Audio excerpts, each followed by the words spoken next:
Jangan sombong lawan Allah. Jangan wani lawan Allah.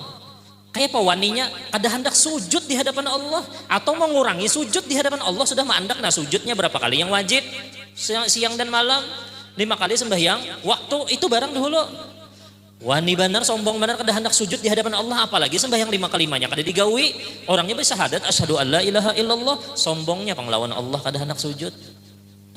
Jadi solusi untuk masalah kita berataan, apa aja masalah yang kita andak dalam pikiran, bawa sujud.